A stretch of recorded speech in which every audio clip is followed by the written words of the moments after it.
খুলনার ঐতিহ্যবাহী চুইঝাল দিয়া হাঁসের মাংস এখন শুধু খুলনাতে নয়, বাংলাদেশের অনেক অঞ্চলের মানুষের কাছে এটি অনেক প্রিয়। শীতের দিনে হাঁসের মাংস খেতে এমনিতেই অনেক বেশি মজাদার হয়ে থাকে, সেই সাথে যদি দেওয়া হয় গোটা রসুন আর চুইঝাল, তাহলে তো কোনো কথাই নেই। বাটা মশলা দিয়ে ঝাল ঝাল করে আজকের এই রান্নাটা করে দেখিয়েছি, আশা করছি ভালো লাগবে। চলে যাচ্ছে মূল পর্বে।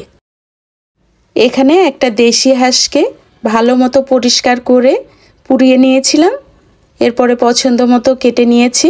আর পোড়ানোর আগে আমি হাঁসটার গায়ে হলুদ মাখিয়ে নিয়েছিলাম। মাংসগুলোকে ধোয়ার পরে পানি ঝরিয়ে নিয়েছি। কেটে ধুয়ে পানি ঝরানোর পরে এখানে 1 কেজি মাংস আছে। এখানে নিয়েছি চুইঝাল। চুইঝাল আপনারা সুপার শপে অথবা বড় মুদির দোকান অথবা সবজির দোকানগুলোতে পেয়ে যাবেন। চুইঝালটাকে নিয়ে প্রথমে একটা পিলার দিয়ে খোসাটাকে খুলে নিলাম, এরপরে ভালো মতো ধুয়ে টুকরা করে নিয়ে পছন্দ মতো কেটে নিচ্ছি। আর এরকম একটু লম্বা করে নিয়ে তারপরে কাটলে কাটাটা সহজ হয়। কাটার পরে সরাসরি পানিতে ভিজিয়ে রেখে দিলাম। চলে আসলাম চুলায়। একটি প্যানে প্রথমে সরিষার তেল দিয়ে দিলাম, যেহেতু হাঁসের মাংসেও তেল থাকে তাই এখানে তেলটা খুব বেশি দিব না। 2টি তেজপাতা দিয়ে দিলাম, সেই সাথে দিয়ে দিলাম গরম মশলা, সাদা এলাচ, দালচিনি আর লবঙ্গ। সুন্দর একটা অ্যারোমা ছড়ালে দিয়ে দিলাম 1.5 কাপ পেঁয়াজ কুচি। পেঁয়াজগুলোকে হালকা লালচে করে ভেজে নিব। এর সঙ্গে আমি দিয়ে দিচ্ছি কাবাব চিনি। কাবাব চিনি দেখতে অনেকটা গোলমরিচের মতো, তবে কাবাব চিনিতে একটা লেজের মতো থাকে। পেঁয়াজগুলো যখন হালকা লালচে হয়ে এসেছে, তখন এর মধ্যে দিয়ে দিলাম 2.5 টেবিল চামচ আদা এবং রসুনের বাটা। আমি আদা রসুনকে একসঙ্গে বেটে নিয়েছি। মিডিয়াম টু লো হিটে আদা রসুনকে পেঁয়াজের সঙ্গে ভেজে নিব। প্রথম অবস্থায় পানি না দিয়ে মশলাগুলোকে ভেজে নিব, এতে করে মশলার কাঁচা গন্ধটা চলে যাবে।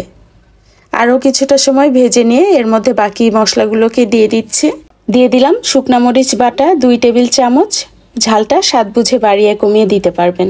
জিরার গুঁড়া 1 চা চামচ, ধনিয়ার গুঁড়া 1.5 চা চামচ, হলুদ গুঁড়া 1 চা চামচ, লবণ 1 চা চামচের চেয়ে একটু বেশি।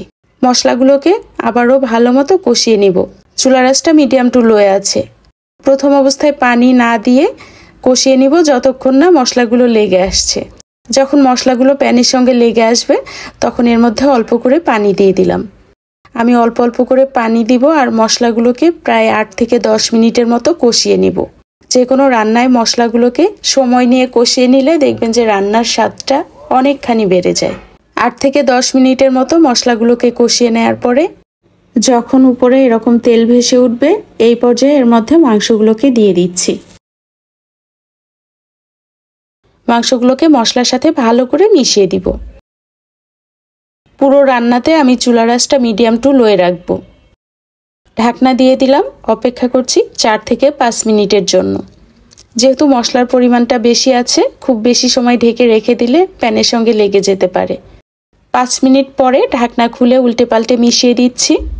চুলার আঁচ লোয়ে বা মিডিয়াম টু লোয়ে রেখে রান্না করলে মাংস থেকে যে পানিটা ছাড়ে, এই পানিতেই যদি রান্না করা যায় তাহলে মাংসের স্বাদ কিন্তু অনেক গুণ বেড়ে যায়। প্রায় 10 মিনিট পরে আবারও ঢাকনাটা খুলে নিয়েছি। দেখতেই পাচ্ছেন মাংস থেকে পানি ছাড়তে শুরু করেছে, আরও বেশ খানিকটা পানি ছাড়বে। মিশিয়ে দিয়ে আবারও ঢাকনা দিয়ে দিলাম, অপেক্ষা করছি হাঁসের মাংস থেকে যে পানিটা ছাড়বে এই পানিটা একেবারে কমে আসা পর্যন্ত। দেখতেই পাচ্ছেন পানিটা একেবারে কমে গেছে, তেল ছেড়ে দিয়েছে। মাংসটা এখন 60%-এর মতো সিদ্ধ হয়ে গেছে। এই পর্যায়ে এর মধ্যে চুইঝাল আর গোটা রসুনগুলোকে দিয়ে দিলাম। আমি রসুনগুলোর উপরের মাথাটা আর নিচের শক্ত অংশটাও কেটে নিয়েছি। ভালো করে মিশিয়ে ঢাকনা দিয়ে দিলাম। আরও প্রায় 10 থেকে 15 মিনিট পরে যে পানিটুকু ছিল, এই পানিটুকু কিন্তু এখন শুকিয়ে গেছে। খুব ভালো করে মিশিয়ে নিলাম।